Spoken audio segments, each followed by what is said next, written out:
Empire.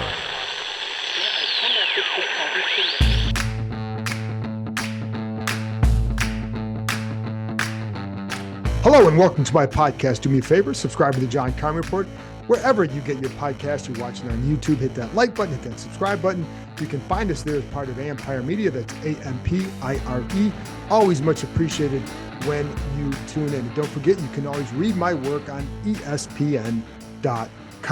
Today, it's just me and you as I do a wrap-up of the first day of the Commanders' mandatory minicamp, which means Chase Young, Montez Sweat, Charles Leno, all the guys were here. So we'll get into all that in a minute. I'm going to give you a full wrap-up of what I saw, some impressions of Chase Young. I thought it was pretty good.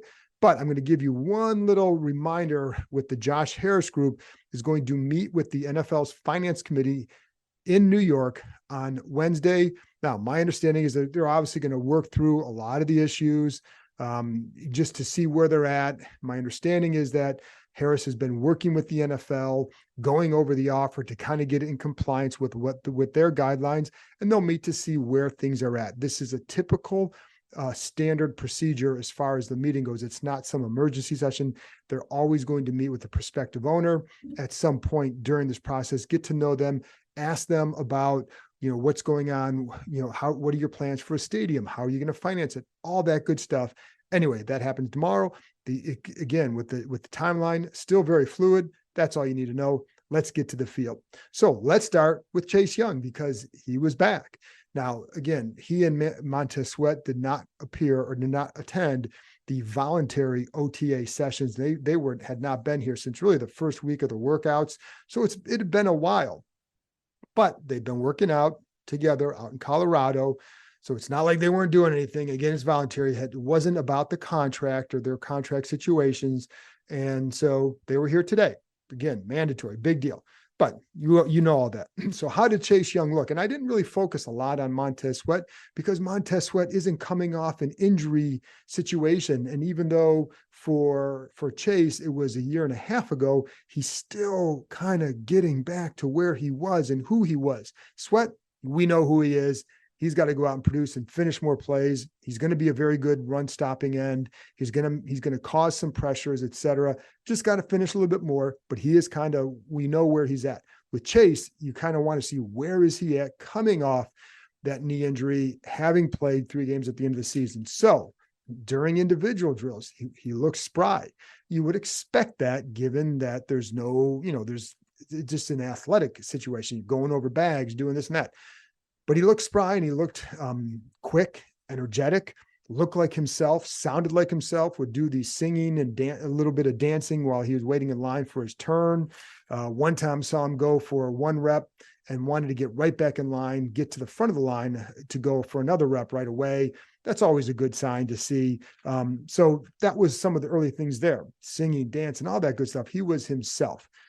Then in the full team stuff, the full team work, he did look pretty good for a guy who hadn't been out. We hadn't seen him on the field since December or January, whenever the last game was. So that's our first chance. But he looked quick off the ball. He looked like he had some of that explosiveness back. You didn't see the stutter stepping that we saw in the first half of the 2021 season that led to a lot of not very good rushes. So I think that was, and he was working against Charles Leno. Leno had not been here as well, was here, just staying in Dallas with his family. But, it's the first time out there for Leno too. So you take all that into account. But I think the good thing for Young is that he was energetic on the field. He did show a good first step, and he did show the things that you'd want to see if you're the Commanders coaches for his first time back out there. He did wear the brace on his right knee. He was asked if he was going to wear it during the season. All he said right now is he still wants to wear it just basically as precaution. Will he wear it in the season? Don't know yet. I think it's a little bit early to say that. He looked confident. And I think one of the stumbling blocks for him last year as we worked toward the end of the year was getting over that mental hurdle with the knee, and not just, just making sure when you're around congestion or piles or whatever, if somebody can hit that knee, you're going to have some issues. He had to work past that. And you saw today, now there's no contact going on, so it's not the same thing, but he didn't rush. He rushed like a guy. He moved like a guy who was confident in his body. And so I think those are the good signs. Now he's got to produce. We know all that. If he limits that stutter stepping or reduces it by a lot, he'll help his production a decent amount. So that was all for a first time out. Good first impression for Young. Worked exclusively at the right end spot, which is, how it is in the game. Sometimes he and Sweat will flip flop. So there you go. And then we talked to him afterwards. And one of the things he said, he was asked about the 5th-year option, not disappointed, said he wasn't surprised, said he did feel like himself. And when someone said, well, how do you know you're feeling like you were pre-injury? And he said, watch the film from today's practice. In other words, he felt like himself. He looked like himself. So go watch it. And that's why he's saying exactly that. He said there was a night and day difference in how he felt at the end of the season to now. And you could see it. I think it was as much the confidence in how he could move and how he was moving that really hammered that point home to me. And then with, I also think one thing that's important to note with a contract, and, while I think you'd always want to have that security of the 5th year, keep in mind, it gets him to free agency 1 year earlier. So if he goes out and produces like he thinks he can, you're talking 25 million plus versus 17.452. So there's a big difference for him in what he can earn. So that's why with the 5th year, of course, you'd want the team to do it maybe for an ego, but then when you sit back financially, the best thing may be for him if he didn't pick it up, because if he goes out and produces, then you can really drive your price tag up. Now, if you get hurt, that's where you'd like that 5th-year option, because now you're covered, but he'll be okay if he produces. So there you go. Did you know the largest ropes course and zipline park in the country is right here in the DMV? Located in the heart of Montgomery County, the Adventure Park at Sandy Spring combines climbing and ziplining to create an aerial obstacle course unlike any other. With challenges anywhere from 10 to 75 feet in the air, there is something for all skill levels. Looking for some family time or the perfect date night before football season starts? You can even climb and zip line under the stars. Would you rather keep your feet on the ground? Give axe throwing a try. With their projector systems, you can throw at traditional targets, play tic-tac-toe, connect four, or even hunt zombies. Listeners of this show can get $5 off any ticket by entering the code KEIM23DC at checkout. That's KEIM, K-E-I-M 23DC. So there you have it, folks. Climbing, ziplining, axes, food, and bonfires right in your backyard. The weather is warming up, so it's the perfect time to head outside and join the adventure at www.theadventurepark.com. That's www.theadventurepark.com and enter promo code KEIM23DC. Also watch the defensive line work, sled drills, a couple nuggets from that. One, line coach Jeff Scanina really kind of got on Casey Toohill a little bit. There was a drill where they do this drill where it's a blocking sled. And so you have three sleds on there, and the D-line kind of crashes into one, crash in the middle. They'll throw a volleyball. They got to bat it down. They crash to the third, and then they step up as if you're kind of playing the edge. So on that, Scanina kind of got pissed at Casey Toohill twice because he hopped at the end instead of sliding and stepping up, he would hop. And the first time he said, he referred to him as bleeping Peter Rabbit. So he didn't say bleeping. Then next time he said, you bleep and hop on the last one every time. Bleeping Easter is over. So yes, Scanino was a little bit annoyed. Then with John Ridgway was back out there. I think this was the first time I saw him go through as much of this work as he had, because he had the torn pec. He had surgery on a torn pec earlier this year. So I think he's kind of got to work his way back into shape, because at one point Scanino referred to his first step or his movements as being timed by a sand dot. So there you go. Anyway, so we saw that. One other thing, we talked to Tress Way today. So in talking to him, always fun. I'm going to get back on the field in a minute, but it's always fun talking to Tress. We talked to him about him playing sports against his kids, and does he let them win? It's like, you let them come close, but you beat them. He said the one person he always wants to beat is his wife, because she does this kind of funky dance if she beats him or the kids. So he makes sure to do that. I know, kind of nonsensical stuff. This is what you talk about in June. He also has a very good seat to all this action. Tress has been around, of course, for a long time. And one of the things that we talked to him about was just, the vibe in practice and the competition and all that. And there's how much energy or talking goes on in practice. And there was one time, I think it was last week, he wasn't sure, but it sounded like it was last week, where the offense was having a really good day. And it was not a day we were out there. So his offense was having a really good day.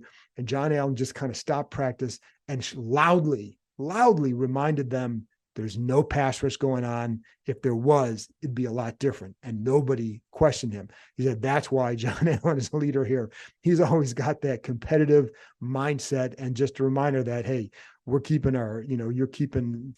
you're not going full out right now. So settle down there. But it's also, I think, indicative of when a team is kind of in a good spot, they have those kind of situations and those kind of moments on the field. And one of the things, like JD McKissick, I felt like added a lot of energy because he talked a lot, and I think Bieniemy adds energy just by his presence. But I think you get a lot of guys out there.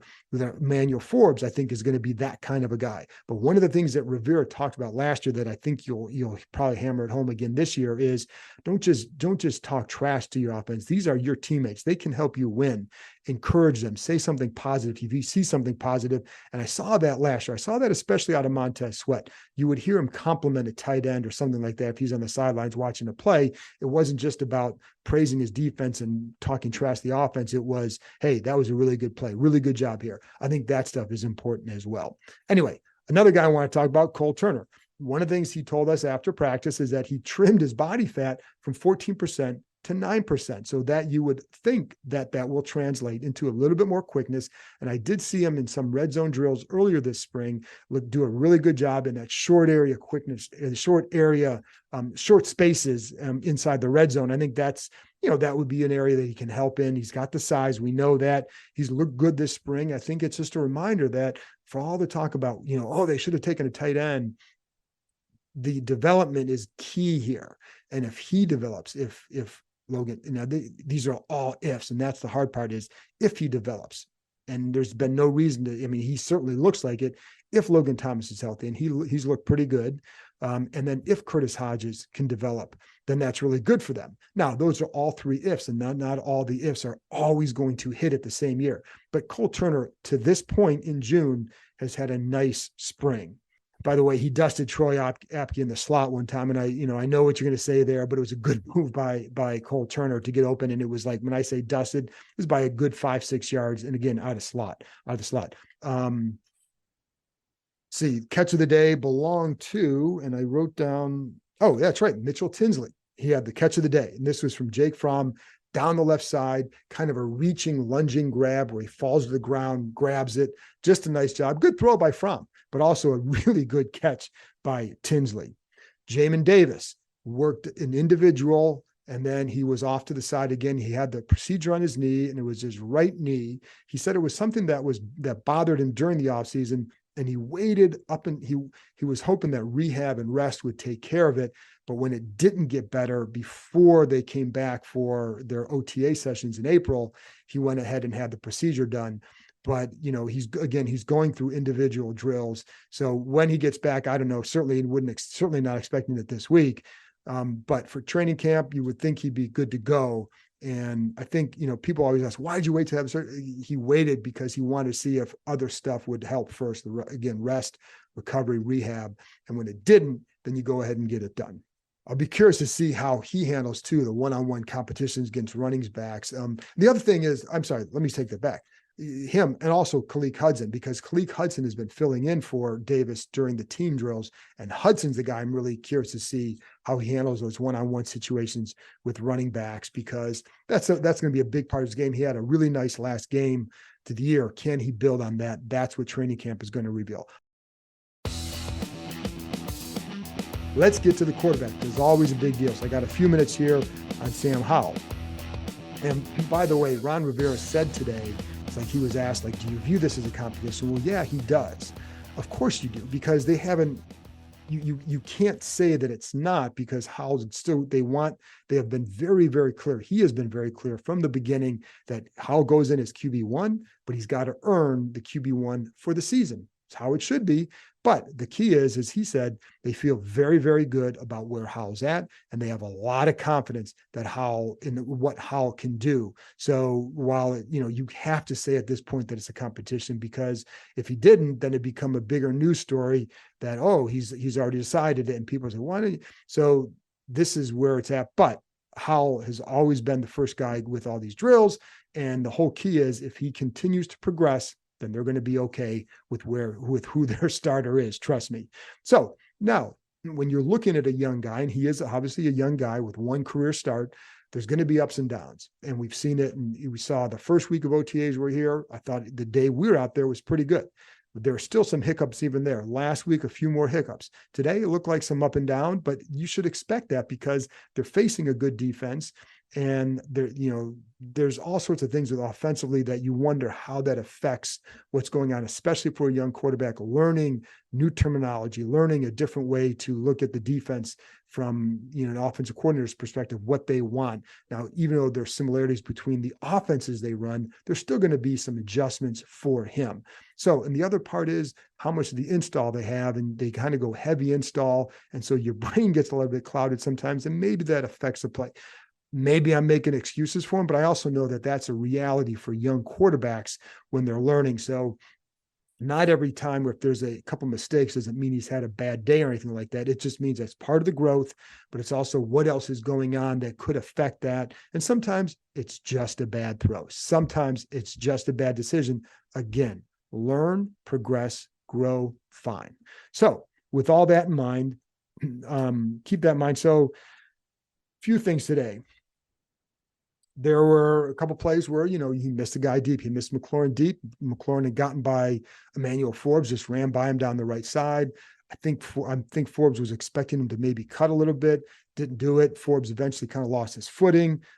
McLaurin's open, ball's out of bounds. So not the best throw. Next play, good decision on a throw underneath to Curtis Samuel against Benjamin St-Juste. Nothing fancy, but just the right decision. Another time, Forbes blitzes from the left side, hot rod out to